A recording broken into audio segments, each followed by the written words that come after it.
একটা বই মই এনে দেন একটু পড়ি। বই এনে দেয় বঙ্গবন্ধুর আত্মজীবনী। ও ছাতা পড়ি করবো কেন?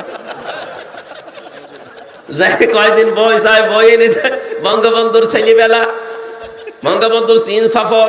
ও ছাতা পড়ে আমার রাগ করবে না? একদিন রাগ করে বলেই ফেললাম যে এ বই কেন, আমি যে বই বলি ওই বই এনে দিতে পারেন না। আমি কি বই, আমার ফাঁসি চাই, এই বইটা এনে দিন। আমি মেজর ডালিম বলছি এটা এনে দিন। না ওই বই পড়তে নেই, পড়তে নেই মানে ওইটাই পড়া দরকার।